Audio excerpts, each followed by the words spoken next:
5. Kehilangan misteri di segitiga Bermuda yang tidak dapat diselesaikan sehingga hari ini. Segitiga Bermuda adalah satu kawasan lautan yang terletak di utara Lautan Atlantik. Titik menghubungkan tiga kawasan utama iaitu Pulau Bermuda, Florida dan Puerto Rico ini membentuk satu kawasan segitiga yang banyak menyebabkan kehilangan yang menjadi misteri sehingga hari ini. Di video hari ini, kita akan melihat 5 kehilangan misteri melibatkan kawasan segitiga Bermuda.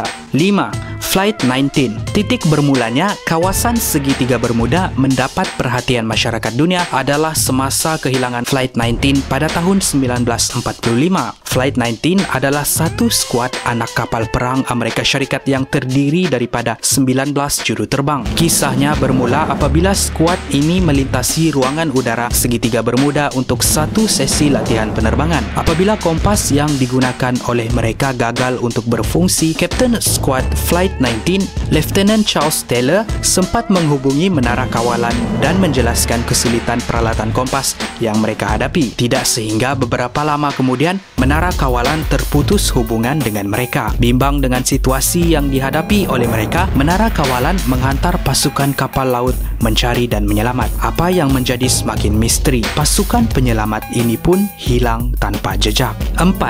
USS Cyclops. USS Cyclops adalah sebuah kapal kargo dengan 300 anak kapal. Pada tahun 1918, sebelum hilang, mereka sempat menghantar pesanan kepada menara kawalan mengatakan yang semuanya di dalam keadaan yang baik sahaja. Apa yang pelik, USS Cyclops mengambil masa yang lama untuk sampai ke destinasi. Tidak sehingga mereka tidak dapat dihubungi, pasukan mencari dan menyelamat dihantar.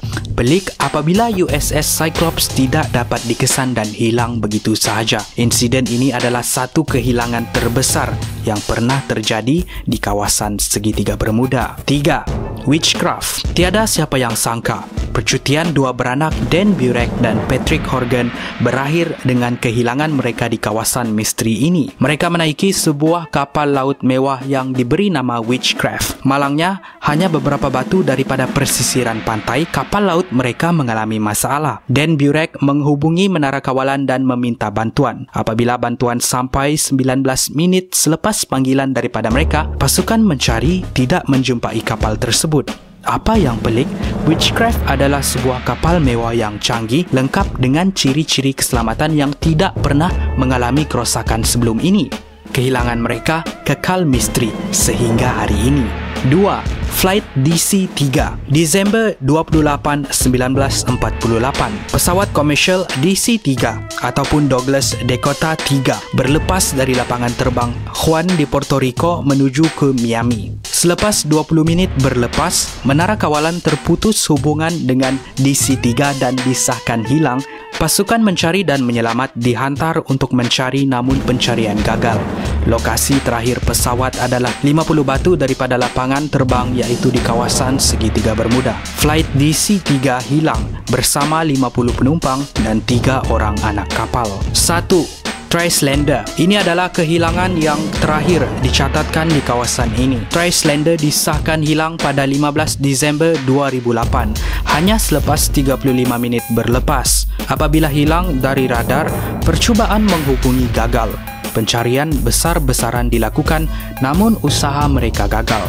Pesawat hilang begitu sahaja tanpa kesan-kesan cebisan dijumpai.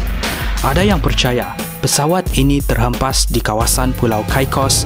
Namun begitu, keberadaan pesawat Trislander kekal misteri sehingga hari ini. Terima kasih kerana menonton. Saya tertanya-tanya, adakah anda pernah mendengar misteri berkaitan segitiga Bermuda? Sila tinggalkan komen anda di bawah, like dan share jika anda rasa bermanfaat. Jadi sebahagian daripada keluarga Kopi-Kopi Go, like laman sosial kami, tekan butang lonceng di sebelah butang subscribe untuk mendapatkan message setiap kali kami memuat naik video. Saya jumpa anda di episod yang seterusnya. Kopi-Kopi Go, menarik setiap hari.